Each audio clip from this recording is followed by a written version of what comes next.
Hello, everyone. Hope all is well. Getting back with you with another chapter from Hugh. Don't forget the F little. We're talking about financing and generational wealth. Um, I have a lot of experience in creating generational wealth. I've been in real estate for over 15 years. I've been doing stocks for just a few years, and I've been doing involved in cryptocurrency for about 5 years. And I'm always learning. That's the goal: is to always learn, always read, always excuse me, always be closing. Right? ABC. If you're a real estate person, always be closing.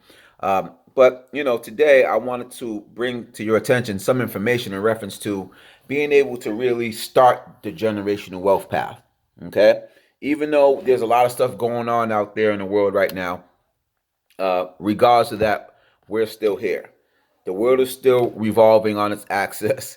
Bills still have to get paid. So we have to strategize, right? We really have to strategize to the point where we're actually comfortable with investing, knowing where we're going, not just guessing about things, but really focusing on the research and due diligence. It's a process. You got to fall in love with the process. I was talking to one of my buddies the other day. He gave me a call, and we was talking about sports. I'm a big sports guy, and one of the things that we mentioned was in order to be at the top of your game, you have to love the process. That's why when you see a lot of these athletes um, that are at the top of their game for so long, it's because they love the process. And, the process with building generational wealth has to be loved as well in order for you to get the most out of it, right? So I think the last chapter we spoke on was real estate. We started talking about a little about real estate, and we started talking about credit.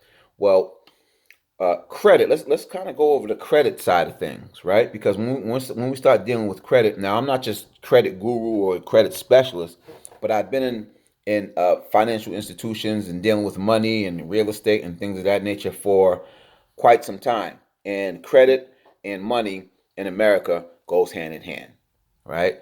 Uh, Cash is always king, but credit is right next to it, right? Credit is right next to it. So without, kind of talking your ear off about credit and trying to teach you credit, that's because that's not what I'm trying to do. I do have a couple of companies that I work with that are masters in credit, and if you want to get some more information on that, I can. But I just want to kind of go over how you could really leverage that and get into the market. Okay, if you can't get into the market, if you for whatever reason, if, let's just say you can't buy a home. Okay, homes, what, they're a little bit more expensive than some stocks. I don't know about getting a decent house compared to a decent stock, and I know that's not going to be this about the same price. So with that being said, my thing is to when we start looking at when we start excuse me when we start looking at credit in stocks and crypto, right? Let's go over credit and stocks. So let's just say you have a credit card with $10,000 on it, with 10,000 in credit, right? You can liquidate that and go ahead and purchase some stock options. That's what I mainly focus on when it comes to the stock market. Are stock options. I do buy and holds and for dividend returns, but I'd still love to do active trading.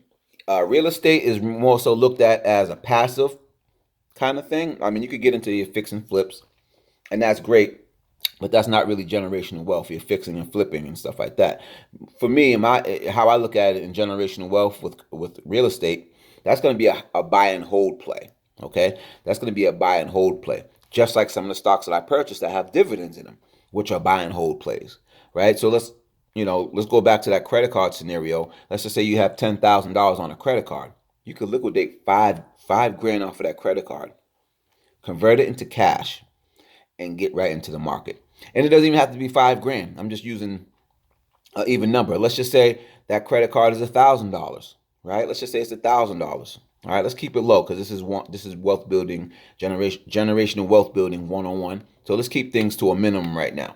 So you take that credit card of $1,000 that you have, and you liquidate $500 to $600 off of that card. You could go in and purchase stocks for pennies on a dollar that are going to be worth dollars really soon within the near future.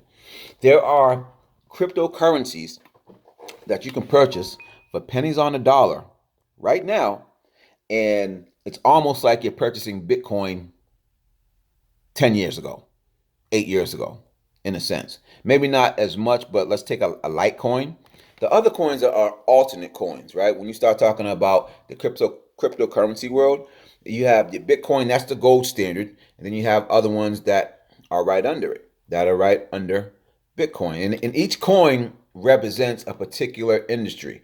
So if you have a coin and you know that the industry is going to need this particular coin, and they're only selling it for 20 cents, and within who knows how much time it's going to take for it to jump, but let's just say you purchase it for 20 cents and you get about 300 of those things. Right? You can kind of see where the spike can happen, where the generational wealth is being created, and that's crypto. Now, when we start looking at stocks with dividend shares and things of that nature, let's look at a stock. What's a good company for dividends?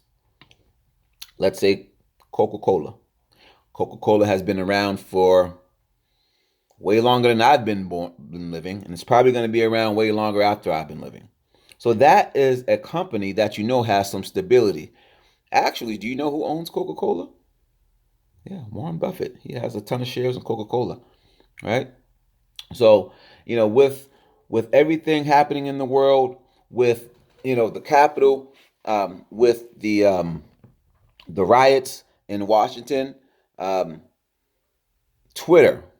Okay, let's go over Twitter really quickly. Twitter just banned Donald Trump from Twitter and all the social media accounts, but I want to specifically talk about Twitter because Twitter is the application that he just used to get out anything and everything that he wanted to get out to the public, right? So now with Twitter banning him, I believe Donald Trump had close to 2 million followers. I could be wrong, but I know it was in the millions. So you figure you take 1 million of those followers off of his account. What is that going to do for the value of Twitter? Definitely not going to raise it. It's actually bringing it down, right? So that's an actual stock that you can bet on going down. And if you don't know about focusing and getting put options are for stocks to go down. Call options are for stocks to go up. So let's just say if you know that the company is dropping 5% a day, that's a company you want to have a put in, right? A put option in, where you know that if it's $45 a share right now, it was already at 55 2 weeks ago. Now it's at 45, and you see the trend. Twitter may be a place where you want to do a put option.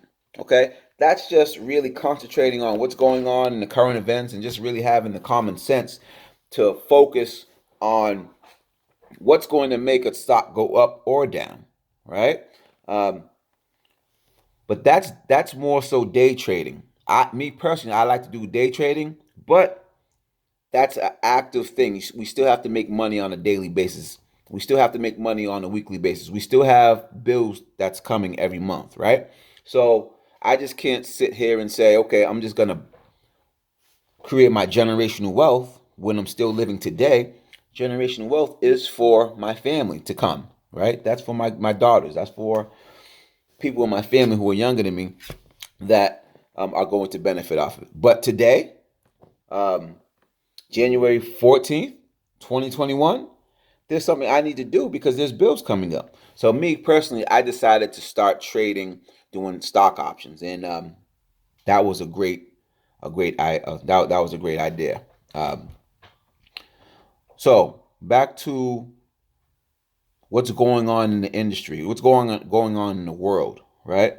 When it comes to purchasing stocks, and you're not quite sure of the economy and things are low, see, people get scared, right? Everything is based off of fear, it seems like.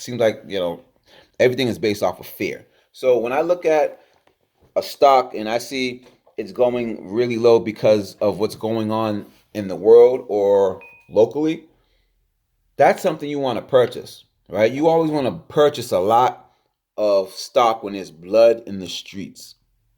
And you're probably saying blood in the streets. Yeah, a guy by the name of Warren Buffett said that quote. Right? If you you could look, you could read the book, "The Snowball Effect" by Warren Buffett. I read that some time ago, and that was one of the things. That was one of the quotes that really stuck out to me. Was buy when there's blood in the streets. It's not going to be blood in the streets forever, right?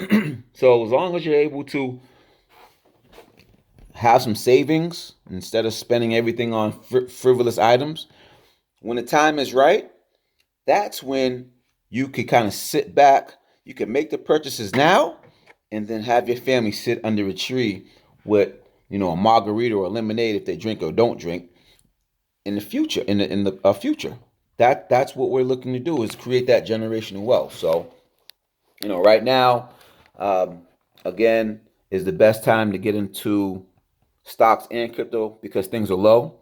Real estate is low in some places. However, real estate could be uh, pretty expensive to get into. Um, but at the end of the day, that's where you definitely want to have some of your investments. Real estate. Me personally, I'm more so in the commercial real estate side of things. However, um, I've been doing fix and flips, buy and holds for over 15 years. Okay. And it's great to have those type of investments, but you just want to buy for the long term when it comes to generational wealth. Now, if you want to be active on a day-to-day investing, then that would be more of a fix and flip. But if we're looking at generational wealth, that's passive income. Purchase a property, you hold on to it, you know that there's going to be a passive or residual income coming each month. That's great, right? And you want to get as many of those as possible. But for me, commercial real estate is really where you want to be in terms of generational wealth. Okay, so that's pretty much it for now. Chapter 2, you'll be hearing from me tomorrow, maybe later on today, who knows, with chapter 3. I'm always thinking about things. I'm always reading. I'm always listening to audios. Always just trying to fill up that brain of mine with great information, positive information, and stuff that I realize I don't know. So in terms of investing. So that is it for today, people. And I love you and be blessed.